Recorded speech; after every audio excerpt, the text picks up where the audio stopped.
The topic for this evening is In Your Exile. And I invite you all to open your Bibles to Jeremiah chapter 29, verses 1 to 7. Jeremiah chapter 29, verses 1 to 7. And I'm reading from the New American Standard Bible. I would repeat myself, Jeremiah chapter 29, verses 1 to 7. And it goes like this. Now, these are the words of the letter which Jeremiah the prophet sent from Jerusalem to the rest of the elders of the exile, the priests, the prophets, and all the people whom Nebuchadnezzar had taken into exile from Jerusalem to Babylon. This was after King Jeconiah and the queen mother, the high officials, the leaders of Judah and Jerusalem, the craftsmen and the metal workers had departed from Jerusalem.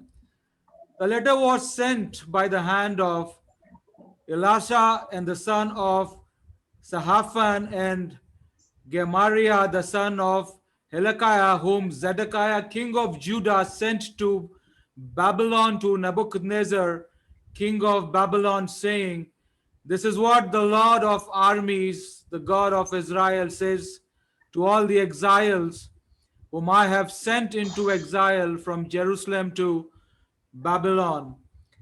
Build houses and live in them, and plant gardens and eat their produce. Take wives and father sons and daughters, and take wives for your sons, and give your daughters to husbands, so that they may give birth to sons and daughters, and grow in numbers there and do not decrease. Seek the prosperity of the city where I have sent you into exile, and pray to the Lord in its behalf, for in its prosperity will be your prosperity. For in its prosperity will be your prosperity. May the good Lord bless the reading and the hearing of His word. And before we get into an understanding of this scripture, let us all prepare ourselves to invite the Holy Spirit. My friends, my family, preparation is what I always press upon, because without the Holy Spirit in our life, without the Holy Spirit leading us into these scriptures, sometimes it becomes very difficult to get through them. I would request you all to close your eyes and focus and concentrate and invite the Holy Spirit to lead you into an understanding of these verses. Holy, holy, holy, holy, O Lord, we thank you so much for this day. We thank you, O Lord, for the life which you have given to us. We thank you for all the wonders, signs, and miracles which you do in our lives, O Lord. We are aware of the pandemic. We are aware of how the situation is around us, O Lord. But yet we look upon thee, O Master, because you are far beyond this.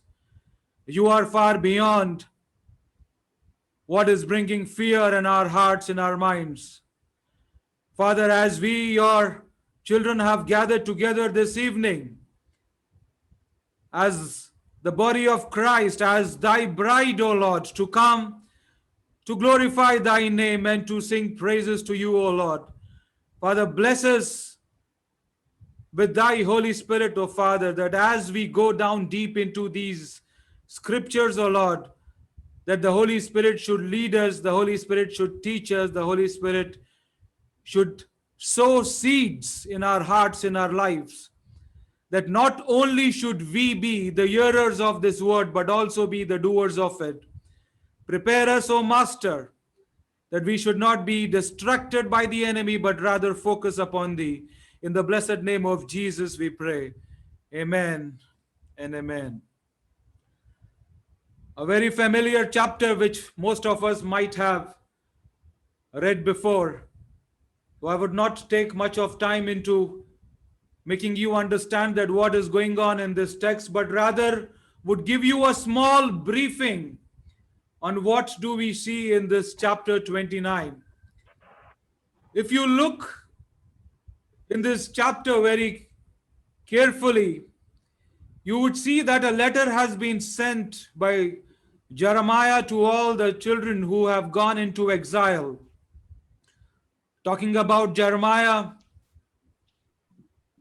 he was the chosen prophet whom God had given instruction even before he came into existence. God did not allow him to marry now, to have children. And at a very young age of 22, he started off. And in his lifetime, he encountered 5 wonderful kings in his land.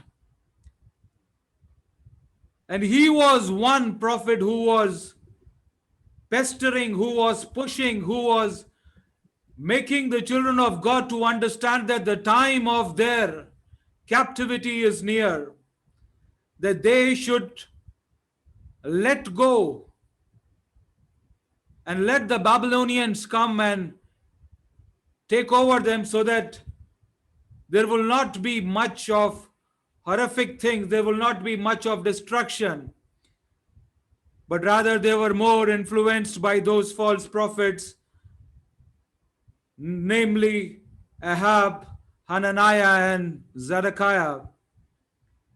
So after all what went on for so many years, finally when Nebuchadnezzar had come down and there was a siege, and this siege was an eye-opener for all the children of God, because step by step, one by one, things were going down. And whatever the false prophets had prophesied, nothing came out. And finally, they were all being sent into exile. If you go down into scriptures to have an understanding of the people who were there,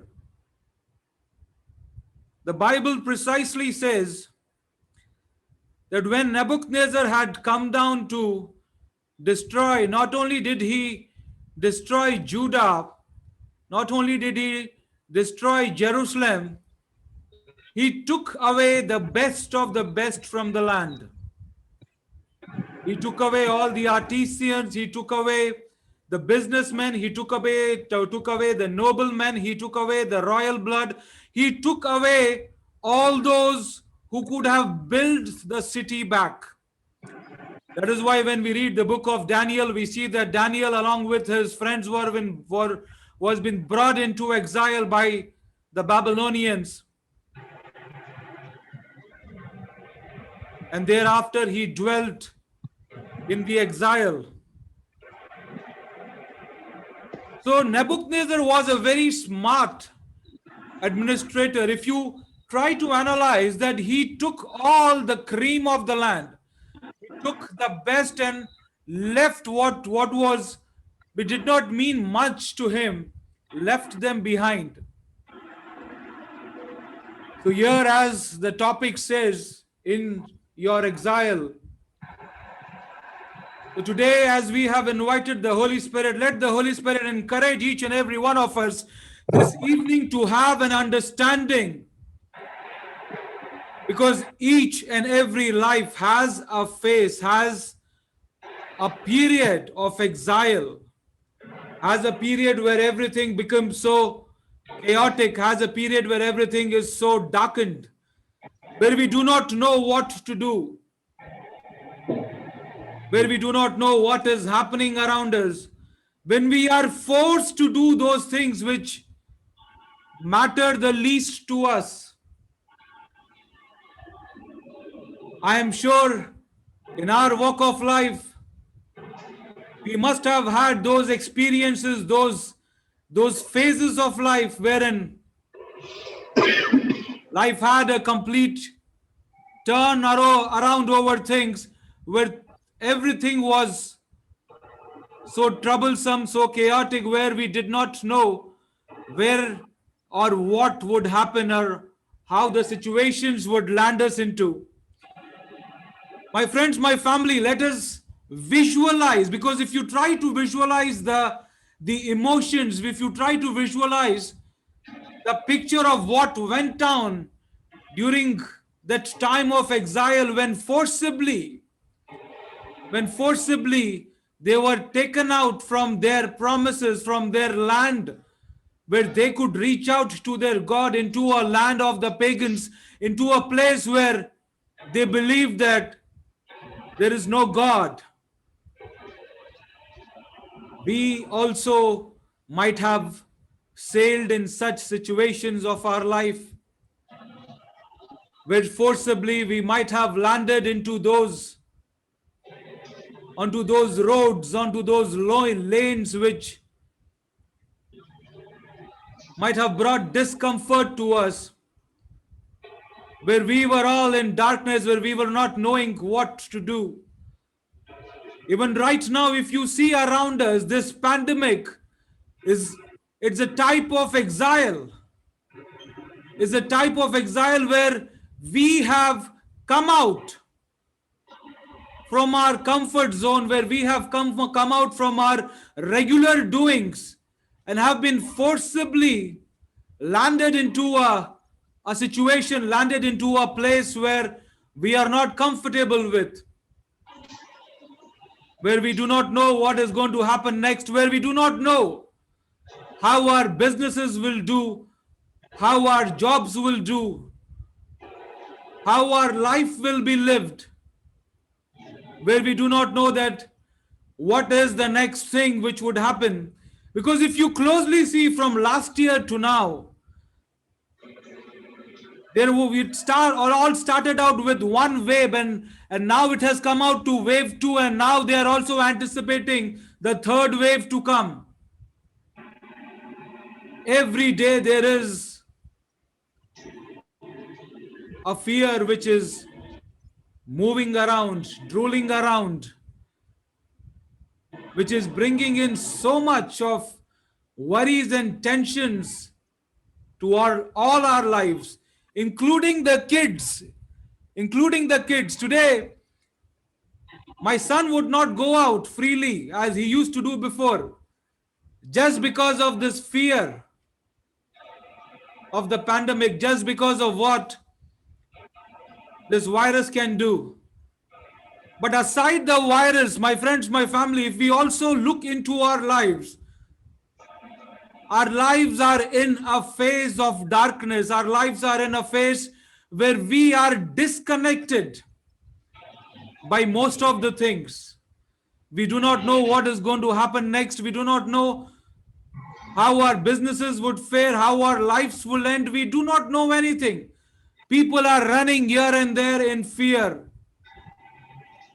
Everything is at standstill because we are all confused. We are all very much worried that what would happen next.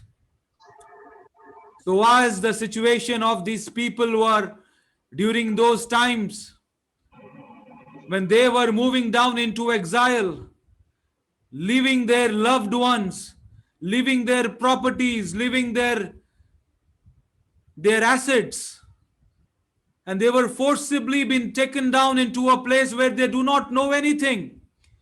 Today, at least by God's grace, technology has gone so far that if you move down from one place to another, you can GPS to see that how that location is. You can Google up to see how the place is. You can Google up to see what kind of a population is there, whether that place is resourceful or not. But look at the fate of those who are moving down into exile, who are being taken down into a place which they were not knowing anything about. Even the very thought of getting down into a life of slavery might be worrying them. So today, my friends, my family, the word of God is encouraging each and every one of us that no matter if we are in our times of trouble, no matter if we are in our times of exile, no matter if we are at the very threshold of our life where we do not know where our life is taking us to, where we do not know that what is going to happen next, where we do not know the next step forward. God is encouraging us with these verses this evening. The first and foremost lesson for us to understand that we have to be productive. We have to be productive. And this word productive comes from the verse 4, where God himself is instructing through the letter which was being sent to via Jeremiah, where it says, this is what the Lord of armies, the God of Israel, says to all the exiles whom I have sent into exile from Jerusalem to Babylon. Now listen to this very carefully. Build houses and live in them, and plant gardens and eat their produce. Take wives and father, sons and daughters, and take wives for your sons, and give your daughters to husband, and that they may give birth to sons and daughters, and grow in numbers, there do not decrease. What a wonderful promise which God is giving to all of us this evening. That my son, my daughter, that even if you are in crisis, even if you are in your exile, if you are even in a time of darkness, even if you are in a time where things are being forced upon you, even if you are in a time where you are being taken out from your comfort zone into a place which you do not seek, to a place which you do not want to go, to a situation which you have had never ever even dreamt of, to a place which would be the last resort in your life, to a time which you had never ever imagined of. The word of God says that be productive. Be productive. What does the word being productive means to us this evening? Being productive is a way that we have to be fruitful. We have to do things which bear good fruits. We have to move forward. Because the word of God says, as read out to you all and to me, that he does not want a decrease in life. He does not want a decrease in anything, but he says that rather be productive and have an increase in everything you do. Do not wonder or get confused by this statement of God, because he is not a man to lie. That is what the scriptures say, that God is not a man to lie, because whatever comes out from his mouth surely comes to pass.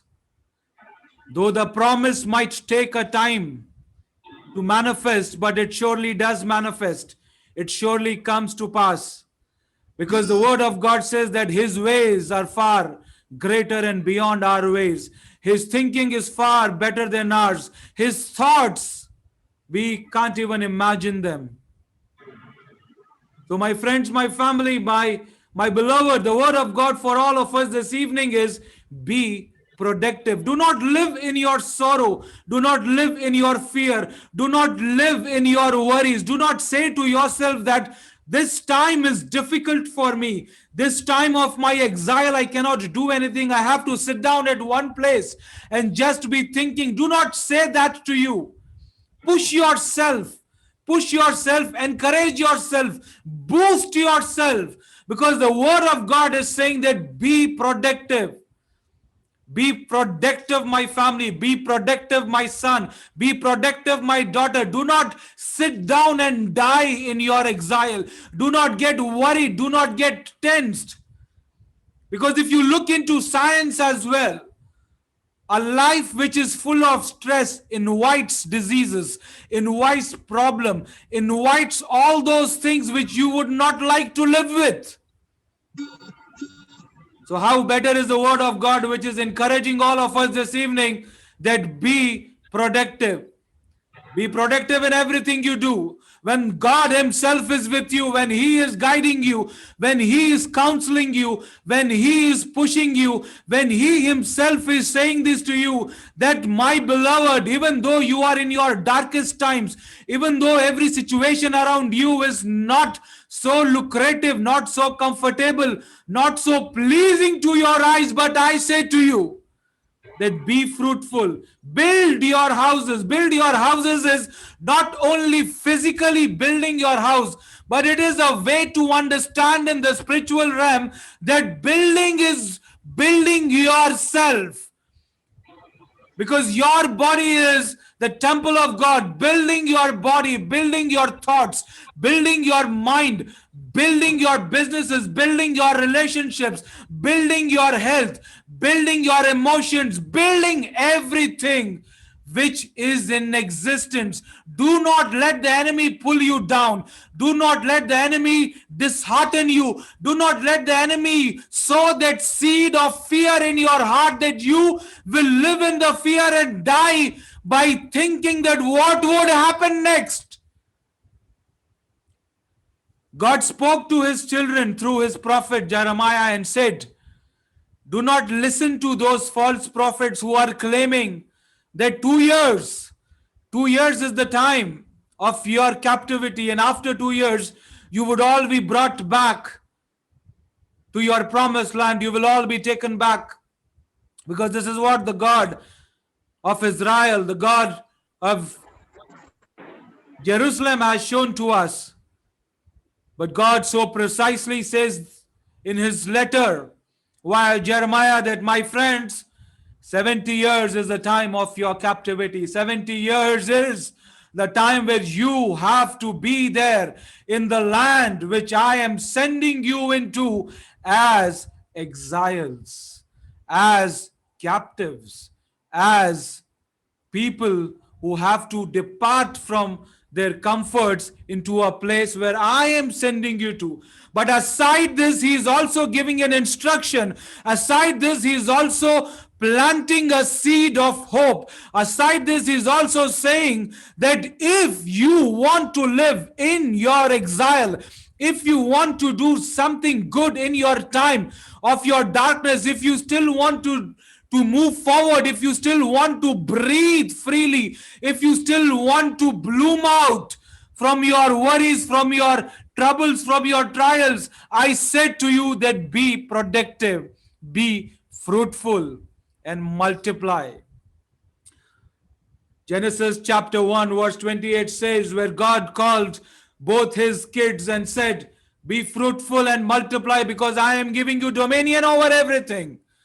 The same instruction he gives even when we are in our exile, when we are in our periods of darkness, even when we are in a time where everything is so chaotic, so scary, that we sometimes are unable to sleep. There are so many who are crying out, and I tell you true, that there are people in this world who are living in fear, who are living in anxieties, who are living in a time where they have gone down into their shell, and they say that we cannot see the light because everything is darkened. There is only darkness, there is only trouble, there is only chaos. They are even fearing to breathe the air, to breathe that very oxygen. They are fearing it because they believe that will invite diseases.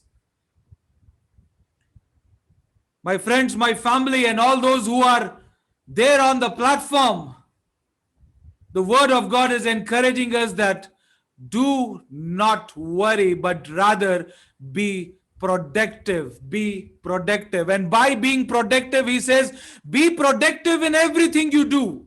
And when God himself is giving you an assurance, when God himself is speaking out from his mouth, because if you read the text very carefully, God is saying that I, the Lord your God, the Lord of all the armies, I, your God who has created you. It is not what Jeremiah or not what the prophet is writing down, but God himself is speaking out to his children. And today, this evening, he is speaking out to each and every one of you that listen to the word of the God Almighty, that be productive. Do not live in your sorrow. Do not live in your trouble. Do not live in fear. Do not live in a time which is leading you towards your end, but rather be productive. Do not think what is going to happen next, because that is what God has to take care of.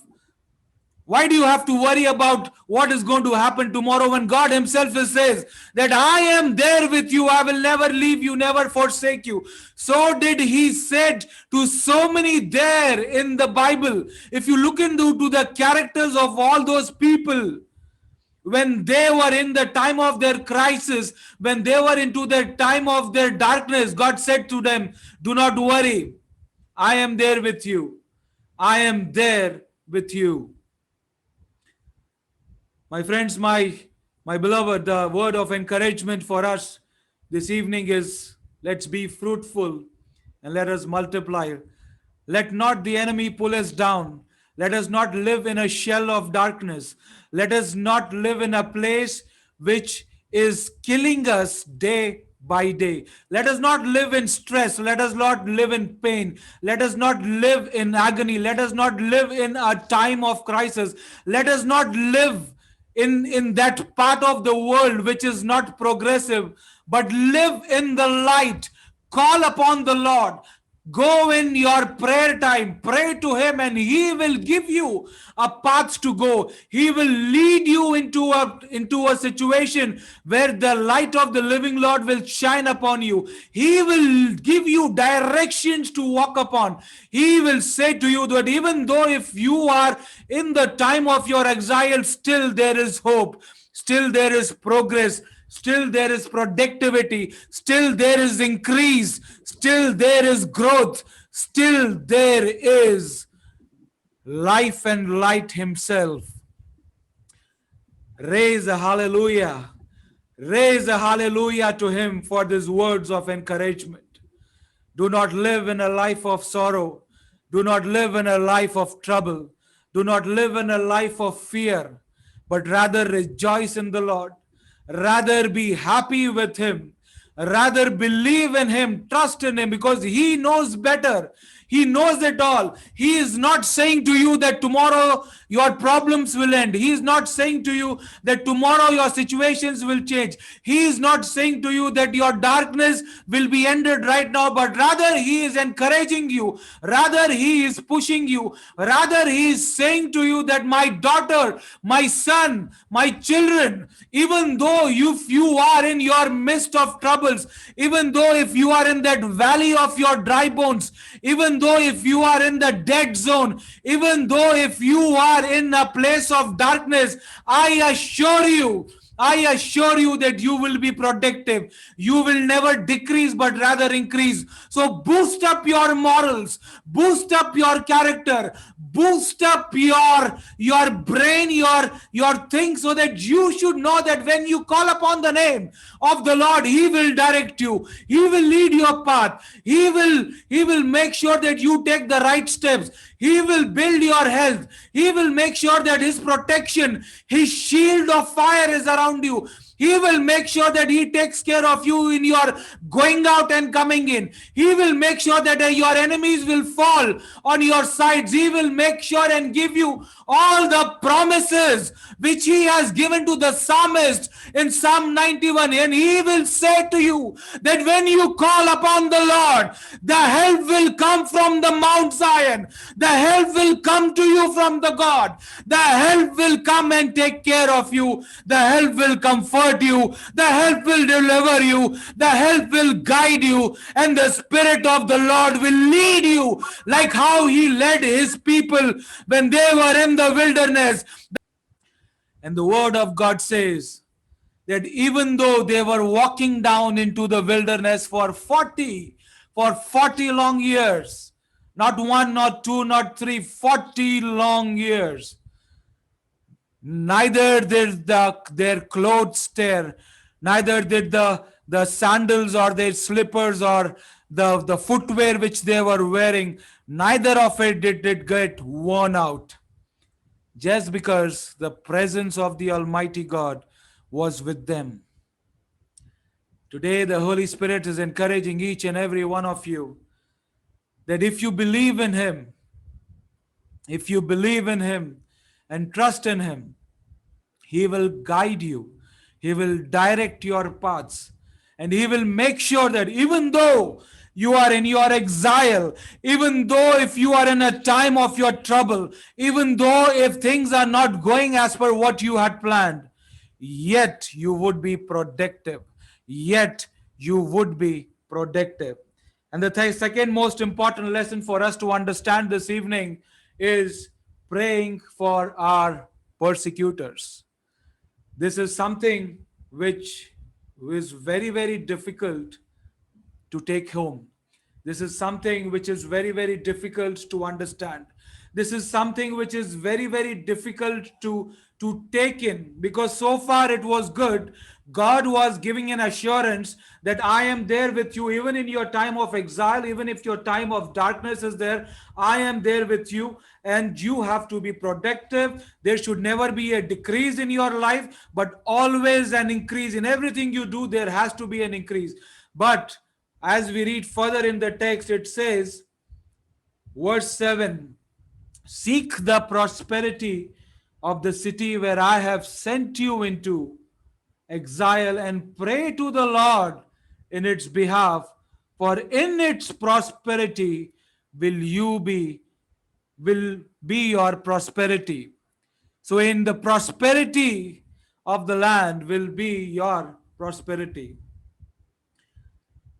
A big question mark for all of us to accept this instruction.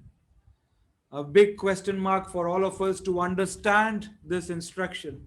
That what kind of an instruction is this, where God is saying that we have to pray for our enemies, where God Himself is saying that we have to pray for those who are persecuting us. How is that possible? How is that possible? Because to be very practical in our day-to-day life, to be very, very practical in our day-to-day life, this instruction is very difficult to follow. Very, very difficult to follow and to take in. How is that possible that the one who is cheating upon you, the one who is lying to you, the one who is not faithful to you, the one who is taking you into a place which you do not know, is taking you into a time of darkness, the one who has distorted you, who's deserted you, the one who has become your enemy, the one who is done so much of harm to you, how can you pray for such a person? How can you pray for such a country? How can you pray for such an assembly? A very big question for all of us to understand. A very big question for all of us to take into our lives.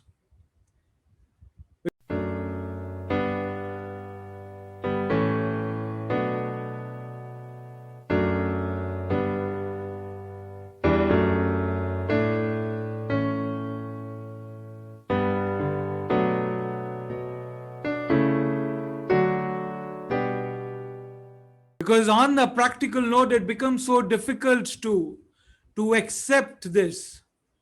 That how can we go ahead with a life and praying for those who are not good to us? How can we go ahead and pray for those who are backbiting about us? How can we pray for those who are creating problems for us? Be it your church as well. Even in the church, there are so many who might not have the same understanding as yours, who might have a different doctrine, who might live in a different perception of life, who might have a different way of thinking. But the word of God says that you have to pray for them. Do not oppose them. Do not talk ill against them, but rather pray for them. And praying for them is something which requires a lot of courage, something which requires a lot of strength, something which requires a lot beyond human understanding. When Jesus walked this world, He preached the gospel of love. He preached the gospel of love to all. And even when he was hanging on the tree on the cross, he pleaded and proclaimed that, Father, forgive them, for they do not know. Forgive them, for they do not know. Very good to hear such words, but very difficult to live by it. Very good to hear these words of forgiveness, but very difficult to live by it. But this is what God is saying to each and every one of us this evening. That even though there are people who have caused harm to you, even though there are people who have pulled you down, even though there are people who have taken you into situations which have brought in discomfort to you, the word of God says is pray for them. Pray for them. Pray for them. Because as long as you pray for them, in their prosperity will you also receive prosperity.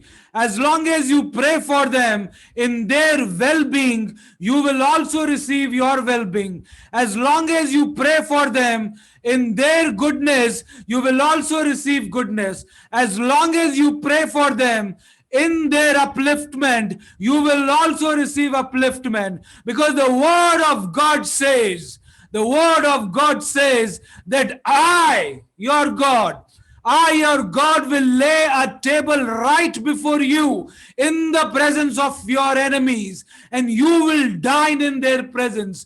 You will dine in the very presence of your enemies. What a promise is this to each and every one of us this evening. That why are you worried? Why are you worried about those who have caused harm to you? Why are you worried about those who are persecuting you? Why are you worried about those who are not good in your eyes? But rather, the Holy Spirit is encouraging each and every one of us to understand that pray for those, that the word of God should touch them, that the word of God should encourage them, that the word of God should change their words, their ways, so that the word of God should throw in light into their darkness, so that the word of God should bring them out of that kind of a thinking which is pulling you down, so that the word of God can touch them, so that the heavens can rejoice when a brother or a sister comes in the kingdom of God. So that the heavens can rejoice when a brother or a sister comes in the kingdom of God. Prayer is the key to lot many things.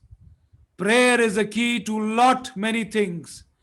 Even in your times of trial, even in your times of persecution, even in your times where everything is chaotic and darkness is everywhere, the word of God is saying that be productive, have an increase, do not decrease in anything. And moreover, pray for your persecutors. Pray for those who have pulled you down. Pray for those who have brought you into exile. Pray for those whom you do not like. Because if they prosper, you will prosper. And I tell you, my brothers, my sisters, the day if you do it into a practical living, if you really do it, if you really pray for those who are persecuting you, I'll tell you, a seed of the living Lord of forgiveness will be sown in their hearts, and their spirits will surely seek forgiveness. Their spirits will surely make them understand the wrong which they are doing. Try it out. This is what the Holy Spirit is challenging all of us this evening. Because I am sure we all might be having a list of all those people, all those brothers, all those sisters whom we do not like, all those people who have harmed us, all those people who have done things in our life which have brought in a bad phase in our lives. Pray for them. Pray for them. Pray for them. And if they can come to you, pray with them. And then you will see a change. Then you will see how the Holy Spirit moves. And then you will see that how your life will be at peace and you will have a smile on your face. Because here the word of God is encouraging each and every one of us to understand that even in your times of trouble, even in your if your times are not going as per what you have planned, you should be productive, you should have an increase, you should not worry about anything, but rather move on, move forward, go on forward, move holding the banner of the living Lord, and always pray for all those who have brought you into this trouble, into this persecution. Pray for those who have brought you in this time of trouble. Today I tell you very boldly that how many of us are praying for China? How many of us are praying for China? Or how many of us are praying for those nations which are causing problems? Or those people which are causing problem? I am sure none of us. But rather we are cursing. We are talking bad. We are talking things which we are not supposed to do, because the word of God says that do not talk ill. Do not talk words of discouragement. Do not talk words which are filthy. Do not talk things which you are not supposed to talk, but rather even pray for your enemies. Pray for your enemies. Today, if you switch on any of the news channels, people all over are pestering, people all over are complaining about the oxygen cylinders, complaining about the vaccines, crying to the ministers, complaining about the doctors, complaining about so many things. But who is praying? But who is praying? Very few might be doing that. But the word of God is saying that not only in your personal life, not only in your day-to-day life, not only in your families, not only in your communities, not only in your place of work, not only in your businesses, but pray for the nations, pray for your state, pray for your ministers, pray for the church, pray for all those things which are not going right. Pray for them, bless them, and you will see that how God will use them to bless you, how God will use them to bring in growth in your life, how God will use them to have an increase in what you are doing.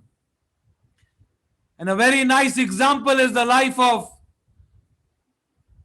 Daniel and his friends when he was brought into Babylon, into captivity, into exile. We see from where he started off and where he ended. We see that how a captive was been given the authority over the land of Babylon. How a captive was been raised. Even if you look into the life of Joseph, how a captive who was in prison, how a slave who was in prison was given the land, who was given that very ring of authority by Pharaoh himself.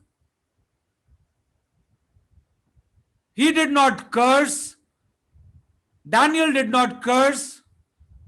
Daniel could have sat at the very place of his worship, and he could have even cursed Nebuchadnezzar. He could have cursed the situation where he was being thrown into a place where he was among those fiercest beasts who could have torn him down, who could have killed him in a jiffy. But rather he looked upon the Lord. He prayed and he believed that my God is greater than everything else. My God is greater than everything else. When Elisha's servant had come down and started complaining, Master, look around. The whole place has been taken over by the soldiers. They have come to kill you. They have come to captive you. They have come to slave you. But Elisha says, Master, open his eyes. He looks upon the heavens and says, God, open the eyes of my servant that he should see. And when his eyes open, he sees that all the chariots, all those people who are around. And Elisha says that the ones who are with us are far more greater than the ones who have come to enslave us. The ones who are around us are far more greater, are far more powerful, are far more blessed than the ones who have come to enslave us, who have come to captive us. By this, the Holy Spirit is encouraging us that do not have this worry that if you pray for your enemy, you will go down. Do not have this worry that if you pray for your competitor, that you would go down. Do not have this worry that if you are praying for those who are persecuting you, those who are backbiting against you, those who are pulling you down, that you would go down. Because the word of God says that I have laid a table before you, right in the midst of all those who are harming you. Even though if you are walking into the deepest, darkest valley of your life, I am there with you. And I will raise you from your valley and raise you up to the mountains which I have planned in your life, which I have planned in your life. And by this we come to the takeaway for us this evening. The takeaway for us this evening is God's master plan. God's master plan. God's plans are always mightier. God's plans are always greater. God's plans are always beyond human understanding. With this, we read the same verse from the same chapter. We read verse 11 from the same chapter, which says, For I know the plans that I have for you, declares the Lord. Plans for prosperity and not for disaster, to give you a future and a hope. To give you a future and a hope. Raise a big shout to this. Thank you, Jesus. Thank you, Jesus, for this word which you have sent among our midst this evening. Thank you, Jesus, for this word which you are encouraging our broken spirits this evening. Thank you so much for these words which you have brought into our minds, which are hovering around, into our life which is full of darkness, into our life which is filled with fear, into our life which is not looking so attractive, into our life which is of discomfort, into our life which is full of horror, into our life which is full of chaos, because we are in our exile. Thank you, Jesus. Thank you, Lord. The word of God is encouraging all of you, my brethren, my beloved, my family, my friends, all those people who are in their exile. The word of God is encouraging that I have a plan for you. I have a master plan for you in your life. I am sowing a seed. Though if you are in your exile, I do not say that you will right now come out of your exile, but I am encouraging you by the word, by saying to you that you should be productive, that you should have an increase, and you should pray for your persecutors. And thereafter I say to you that I have a plan for your future, a plan which will not bring disaster to you, a plan which will bring in prosperity, a plan which will bring in a good future, a plan which is full of blessings, a plan which is full of prosperity, a plan which will take you to the promises which I have laid in your life. A plan which God has laid in your life. My friends, my family, God has a plan for everyone. There is no life without a plan of God in it. There is no life where God does not want it to be dwelled upon. There is no life which God wants to increase. There is no life which God says that I do not want you to be fruitful. When you read Isaiah chapter 5, God is so precise and particular in saying that you, my children, are like the tree, the wine tree which I have planted, that seed which I have sown. The way I am nurturing you, I am sending good rain to you. I am sending latter rain to you. I have laid hedges around you so that you can be protective. But all I expect from you, that you should be fruitful, that you should have an increase, that you should grow and grow and grow. Because God has a plan for each and every life.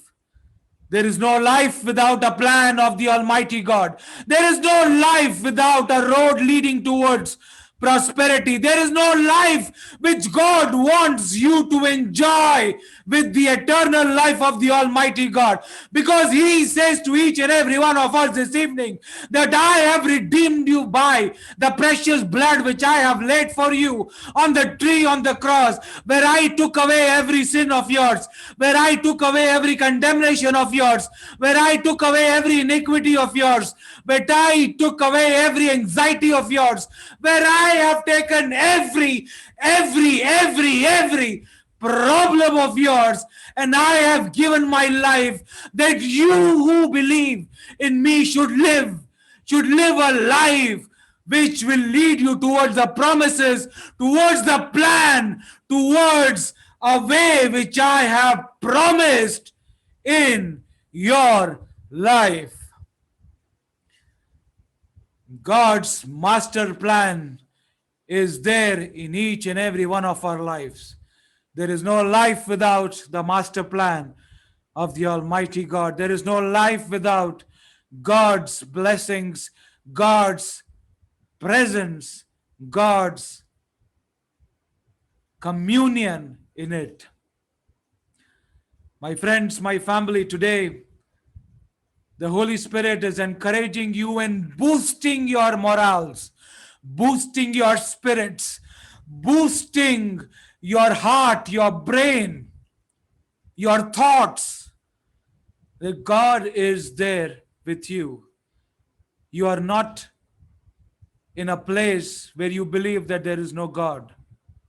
You are not in a place where you believe that God's presence is not there. Because the same word of encouragement God gave through Jeremiah to his people in exile, that because if you believe strongly on this, that my presence is not there in your exile as you have been taken to a land where there is only paganism, where they are praying to the idols, when they are doing things which are paganism, which are idolatry, where they are worshipping other gods. But why do you worry?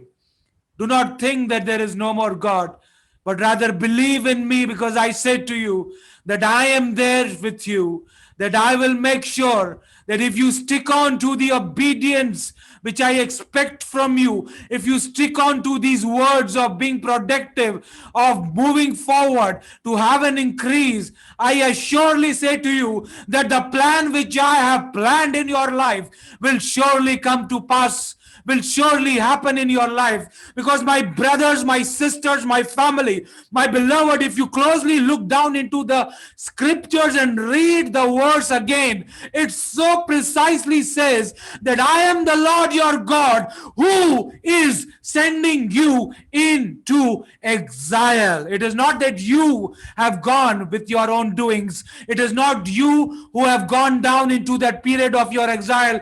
But God is saying that I am sending you to those people of your exile who will pull you down, who will scratch your back, who will do things which are not very pleasing to you, who will do things which you are not comfortable with, who will do things which you are fearful with, you who will do things which you might say that this man or woman is my enemy. But God says that I am doing this to you so that you can come back to me. I am doing this to you so that you can come back to me.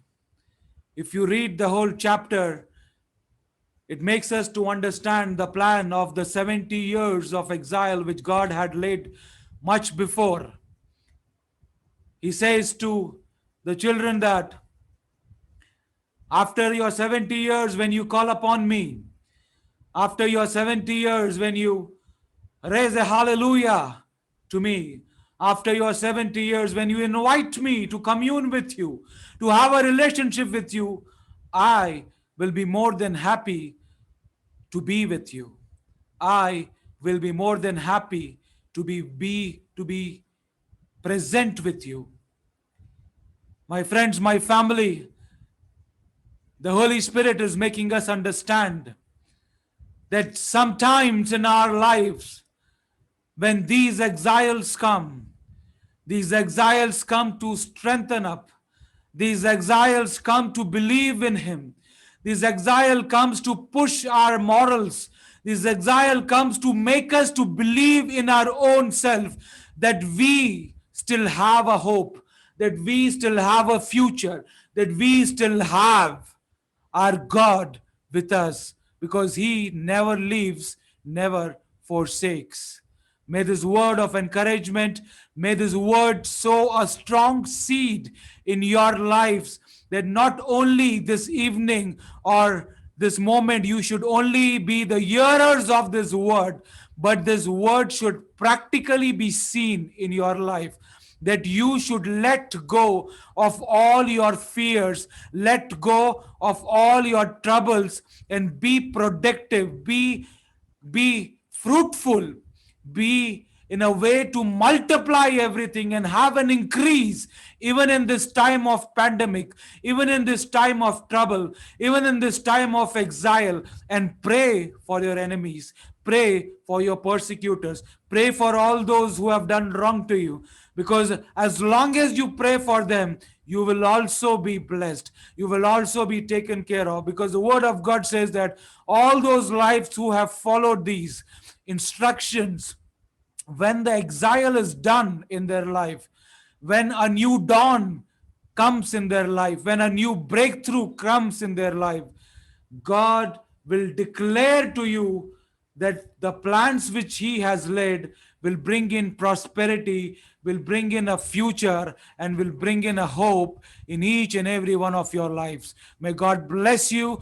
May His face shine upon you. May His presence always dwell with you. May the Holy Spirit lead you towards the way which He wants you to be led upon. May you be a vessel in His kingdom to glorify His name, even in this midst of your darkness, even in this midst of your trials, even in this midst of your troubles. May God be with you and continually uphold you. May God bless you. Amen, amen, and amen.